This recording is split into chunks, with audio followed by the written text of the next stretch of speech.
Fue en los tiempos primeros, cuando Ymir vivió. No había arena ni mar, ni las frías olas. Tierra no había, ni el alto cielo. Solo el vacío abismo. Tampoco había hierba.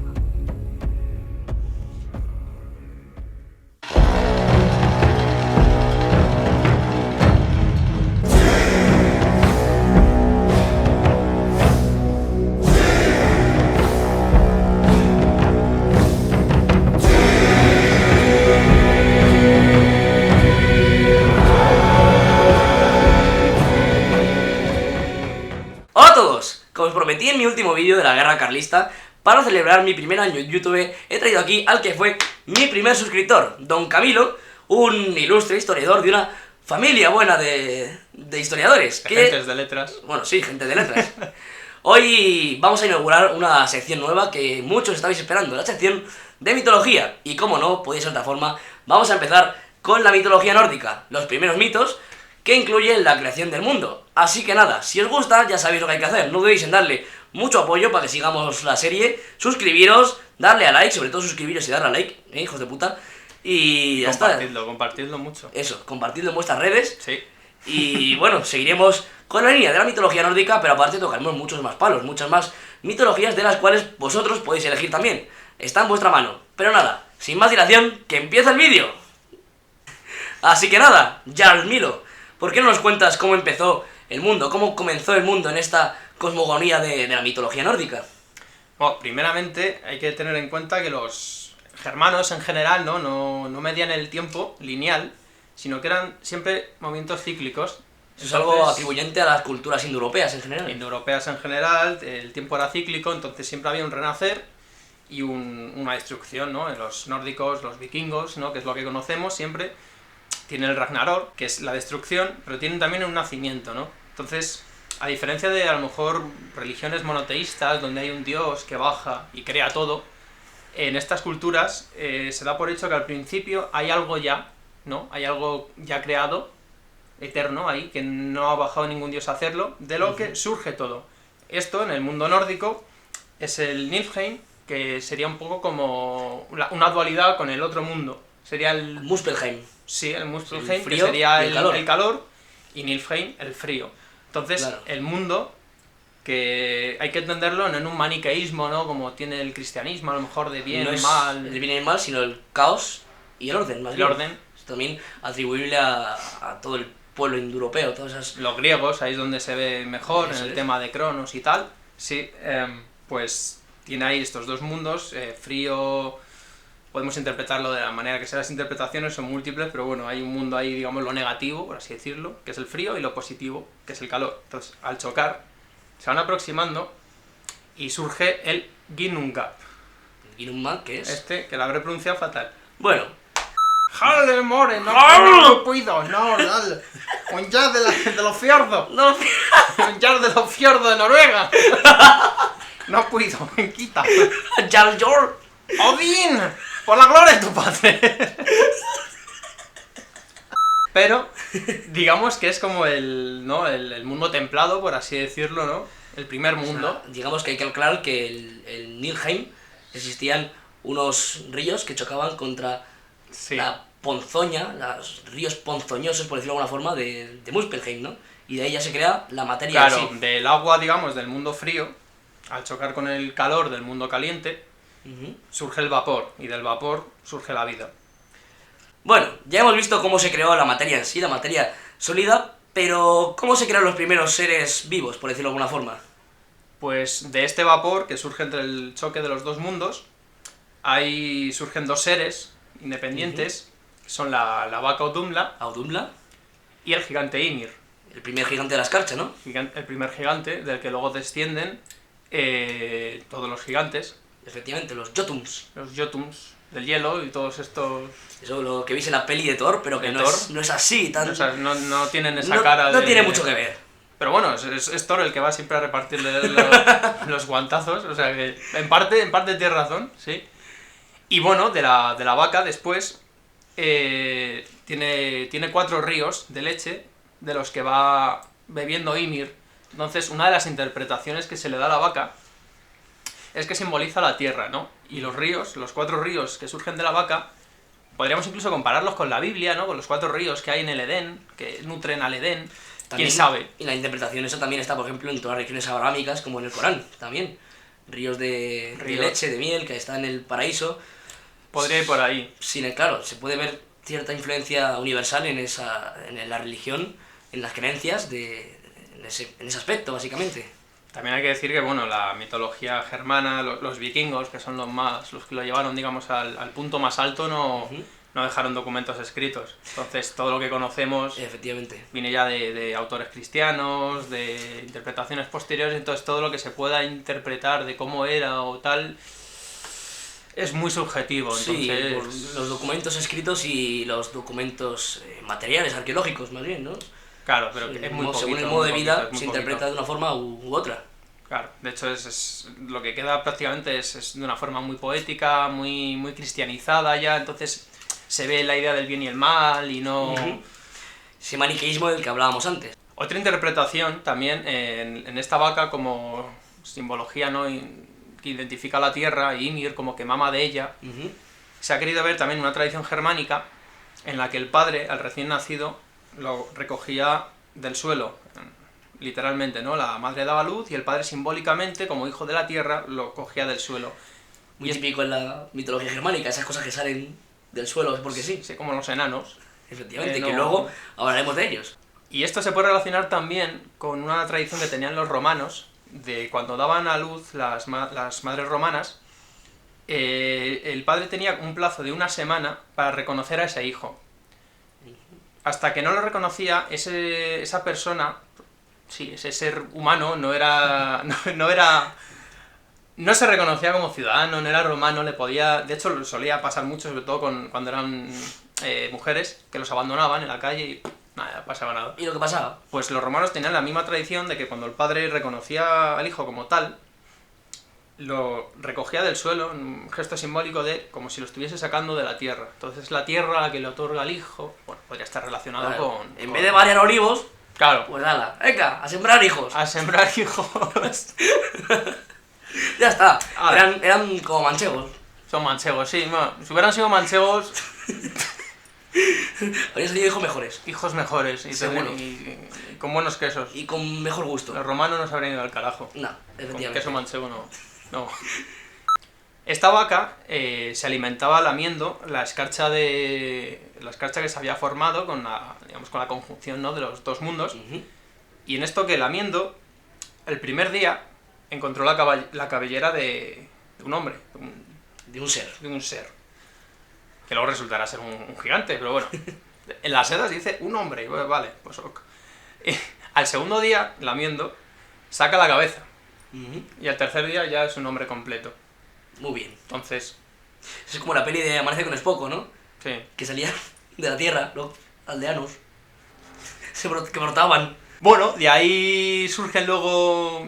Tiene un hijo, que es Bruni, y luego tiene otro, que es Bor, y de este tal Bor surgen ya... Esto ya os sonarán más, Billy, B y Odín. Que de Odín vendrán luego ya la estirpe de los llamados Aesir. Todos esos dioses que conocemos todos. Dioses mayores, pues Thor... Vale. Tortilla. Luego surgen las tortillas, que no las inventaron los castellanos, surgen en Noruega. Y bueno, los de la descendencia de Ymir, no hay que destacar que bueno... Sí, Ymir pues, le debería dar mucho calor, estar ahí... tirado todo el día, durmiendo la siesta. Y sudaba mucho. Sudaba de todo realmente. Y de su sudor salieron en la axila, dicen en la axila izquierda, nadie sabe, no se sabe por qué esto, pero ahí está. De su sudor de la axila izquierda surgen 2 personajes y de sus pies. Efectivamente, ninguno era Camacho. No. ¿Y de sus pies? De sus pies surge otro señor.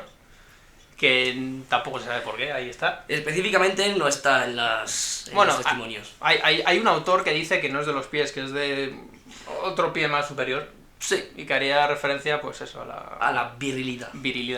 Al órgano masculino como engendrador de vida. De vida. Efectivamente. De vida.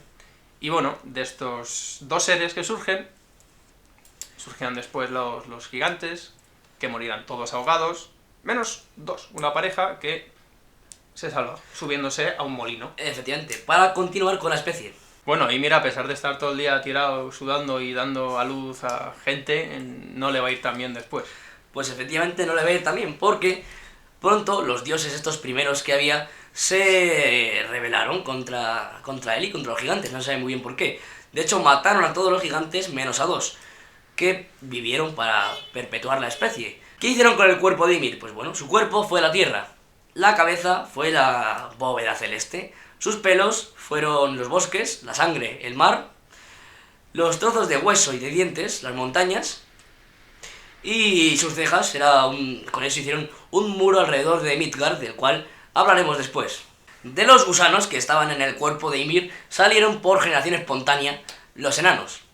Y bueno, ¿qué pasa con ellos? ¿Qué hicieron los enanos? Pues por ejemplo, los dioses cogieron a 4 y los colocaron en las 4 esquinas del mundo para sujetar la cabeza de Ymir, la bóveda celeste. Estos recibieron el nombre de cada uno de los puntos cardinales. Como curiosidad, el enano que estaba al este se llamaba Austri. ¿Y os suena algún país de Europa que esté al este y tenga un nombre parecido?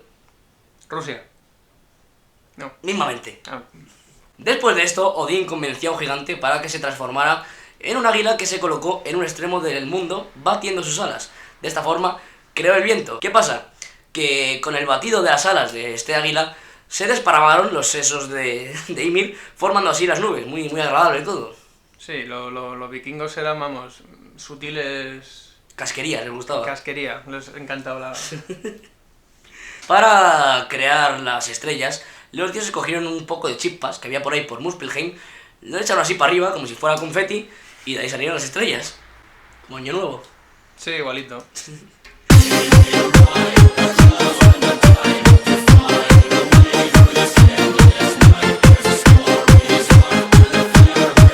Para crear el día y la noche, los dioses se fijaron en la hija de uno de los primeros gigantes, que casualmente se llamaba Noche, en lengua germánica, que no voy a pronunciar aquí. ¿Qué pasa? Que esta señora, esta giganta, era oscura de piel y aparte tenía el pelo negro. Sin embargo, tenía un hijo que era rubio y de piel muy blanca. Este era el día.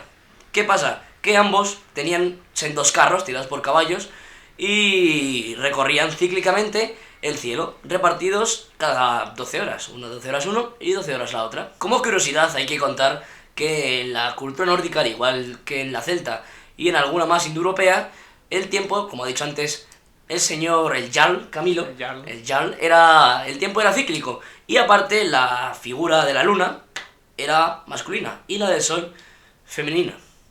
Esto, por ejemplo, se puede ver muy bien en el alemán actual, donde el artículo para el sol es femenino y para la luna masculino. ¿Y cómo se pronuncian? ¿Tú que eres filólogo? Der Sonne y die algo. Ole. Vale. Una vez creado el mundo, había que dividirlo, había que repartirlo entre los seres que habitaban en la naturaleza. Y bueno, con el permiso del respetable, voy a leer los 9 mundos que había, porque es demasiado complicado aprendérmelo de memoria. Imposible, son innombrables. Estos mundos eran Vanaheim, Jotunheim, Nilheim, Helheim, Muspelheim, Alfheim, Svartalheim, Asgard y Midgard. Toma ya. De estos mundos hay 3 que son, digamos, los más importantes, ¿no? Que podrían ser, digamos, en el mundo cristiano, a lo mejor cielo, tierra, infierno, aunque no tienen nada que ver luego, que son el Asgard, donde viven los dioses, Los Aesir, el Valhalla mítico que conocemos todos, en el centro Midgard, que literalmente significa la tierra de en medio, que esto a qué nos recuerda, ¿te suena de algo? a la Tierra Media. De Tolkien, exacto. De ahí viene el término, Tierra Media. No tiene nada que ver con la Edad Media, ni... Tierra Media de la Tierra del Medio. La Tierra del Medio. Y abajo, el Helheim, que sería un poco el infierno, que no es el infierno porque no es de castigo. Ese es el mundo de los muertos, donde van los muertos que no son dignos de permanecer con los dioses. Los que no han muerto en combate, ni nada de eso, que es un mundo muy frío y muy... Bastante feo. Bastante feo, muy aburrido. No hay mesas con cerveza, ni nada. Ni gente dándose tortas, no. Nada. ¿Y quién vivía en el resto de mundos? Pues bueno, por ejemplo, en Jotunheim vivían los Jotuns, como su nombre indica. En Svartalheim vivían los elfos oscuros y los enanos. Este mundo estaba bastante cerca de Midgard. En Alfheim vivían los elfos de luz Y por último, en Vanaheim vivían los Vanir, que eran dioses de la naturaleza y de la fertilidad. En Asgard, donde vivían los Aesir, existía un palacio llamado Valhalla, en el que habitaban los guerreros muertos en combate. Decían que este palacio tenía 540 puertas por las que podían entrar 800 guerreros a la vez. Además, el techo eran escudos dorados. Midgard, el mundo de los hombres, estaba conectado con el de los dioses por el puente de Bifrost, que era el nexo, ¿no?, de unión, en el que al final se encontraba el dios Heimdall, que era como el guardián del puente. Que al fin y al cabo no es otra cosa que el arco iris. El arco iris, tal cual. Sin embargo, existía una interconexión entre todos estos mundos, mediante el árbol del Yggdrasil. El árbol del Yggdrasil, que no significa otra cosa etimológicamente que algo así como el cadalso de Odín. Que el árbol famoso donde estuvo colgado. Efectivamente. Para obtener el conocimiento. Era también llamado el árbol de la vida. El árbol de la vida, sobre todo en el mundo celta, que es como más se conoce. Que no se sabe si era un fresno o qué demonios era. Se cree. Según las fuentes romanas, Tácito, este árbol no sería un fresno, sino un nogal, aunque tampoco podemos saberlo, porque Tácito sobre todo habla del mundo germano, de época romana. Entonces, todo lo que conocemos ya es de época vikinga sobre todo, entonces es un poco indistinto. Enrique Vicente, maestro, amigo del programa. Encantado, Iker. ¿Cómo empezó este programa? Encantado, Iker. Pues mi gran amigo, Snorri Sturluson. Sí, claro. También Yggdrasil no estaba aislado, también tenía seres en su interior. Seres donde, por ejemplo, encontramos a las Nornas, las parcas romanas, por ejemplo.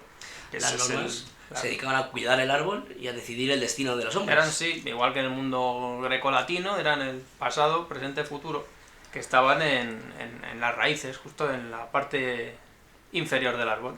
Además de las Nornas había también otras criaturas, como por ejemplo, estaba la cabeza de Mimir ubicada. Estaba ahí ubicada la cabeza de Mimir, que era una fuente de sabiduría en la cual Odín tuvo que dejar un ojo para adquirir conocimientos. Y por eso es tuerto. Efectivamente. Además, en la copa de este árbol existía un águila que lo vigilaba todo, y en su pico habitaba un halcón, que nunca en verdad se ha sabido para qué utilidad tenía este halcón. Como la cantidad de ciervos que pululaban por ahí, que no... Supuestamente era se comían las hojas y podaban el árbol, por decirlo de alguna forma. Sería algo así como un poco la regeneración esta que decíamos antes. Otra de las criaturas que pululaban por el árbol era la rata Ratatos, que no era un chef noruego, sino que era una rata que se dedicaba a llevar noticias a través de los mundos. Sí, no cocinaba bueyes para los dioses. No era Ratatouille. No, Ratosk. Es Tosk. Más nórdica. Sí. En las raíces del árbol Yggdrasil habitaba la criatura Nidhogg, que se dedicaba principalmente a roer las raíces. Era un dragón que roía las raíces hasta que llegara el día del Ragnarok, el día del fin del mundo. Del fin del mundo. Y hasta aquí el vídeo de hoy. Lo primero, un agradecimiento especial a este invitado tan honorable que hemos tenido, el Jarl Don Camilo y mi primer suscriptor. Un placer tenerle aquí. Igualmente, Don Capo. Y por último, no olvidéis darle un buen like, suscribiros, comentar y compartirlo en vuestras redes si os ha gustado. Y si queréis que hablemos de más mitologías, eso ya sabéis que podéis comentarlo aquí abajo. Y ya está, dicho esto nos vamos. ¡Hasta luego! Comparte, dale a like y suscríbete.